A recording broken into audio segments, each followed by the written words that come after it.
Hey guys, welcome back to Big Sister Linds. So today we are going to be covering some big sisterly advice over mental health. So if anyone who struggles with mental health or has any just acquaintances that has mental health that's very hard to hear, I recommend probably not watching this video today just because for your sake, for your mental health, or just in general. It's going to be a little heavy topic today. So today I just got sent in by a girl named Sally. So her and her boyfriend have been dating for a couple months and they have been struggling very big on their relationship just because of him pulling back, and she's been trying to address like what is going on with the relationship and doesn't really know what is going on with him. And when she finally got the answer, he lashes out at her and blames mental health, or just says he is struggling with mental health, which obviously is a big heavy topic and making it hard for her to move forward with this relationship and how can she, progress with this guy. So we're just going to be breaking it down more on like contextual viewpoints on like men and women's like willingness on being open, and even just about like selection and salience, and then of course diving into mental health as well. So yeah, let's dive into it, okay? So basically for the study, it's been shown that women really view men as dogs. That means like pigs.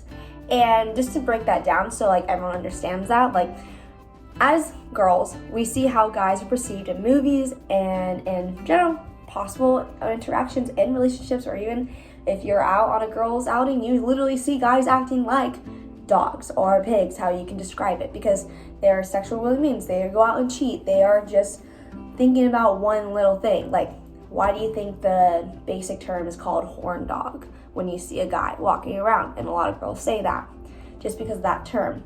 So a lot of times women have this idea and stereotype that's already been perceived into their minds where they just apply that towards guys. So in general, when Sally, when she is really feeling that way and seeing it as a horn dog, she gets the back of her head as if he is cheating on her.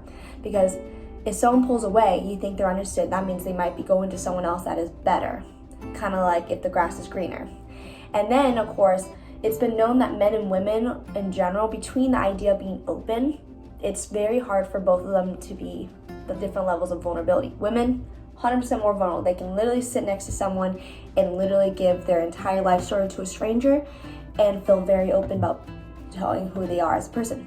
Guys, on the other hand, it takes a while for them to open up because they gotta see they trust them, but also too, it's just how they've been dealt with and also society perceives them, because men don't show feelings. Men are tough and strong. So if they show an emotional side of them, that means they are considered weak to society views, or how back then, that's probably still continue on today, of that viewpoint that it pushes on to certain generations of boys and men.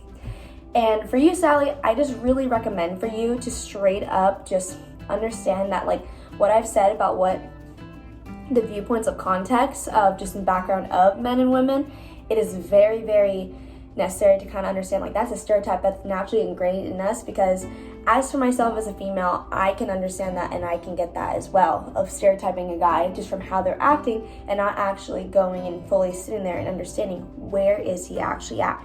And you're gonna have to take time, because for him, if he is struggling with his mental health, that means his salience level is very, very low on the idea of communications. If the time when things get hard, or when his condition or his level of mental health is low, he's not going to be willing to communicate. That's just where he has been raised, and that's how he's been grown up for that many years. And for you, I can understand when things get hard, you want to discuss it, you want to talk about it, because that's where your salience level's up. Communication is very, very high.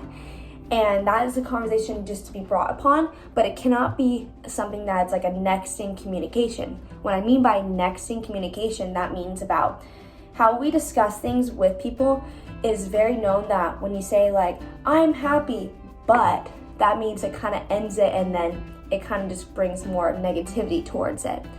But if you say something about with and instead of using but, replacing that, it actually shows more like a willingness and openness to show more to the other person that you want to work on something with someone.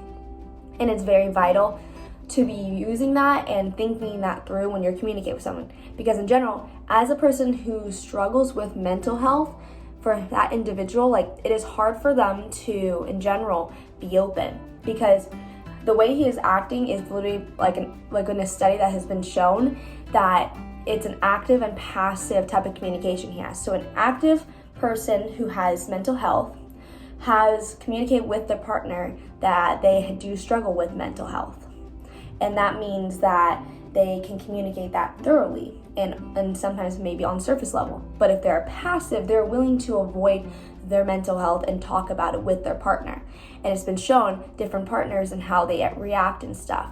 So I really recommend just literally try to work on the nexting communication when you want to talk to this with the individual and your partner, Tommy. And I think in general, it's gonna further your relationship if you apply that and look more onto his viewpoint and not put it more a condescending viewpoint on mental health towards him, just because already he finally just did a tiny step of vulnerability, and you do not want to close that door of his vulnerability if you come in with more a judgmental viewpoint, not a open willingness, understanding viewpoint towards him.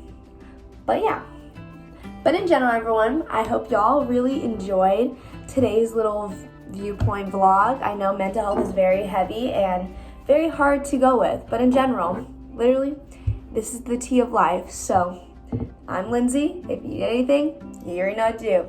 Send me your requests and I guys can give you big sisterly advice. Love y'all.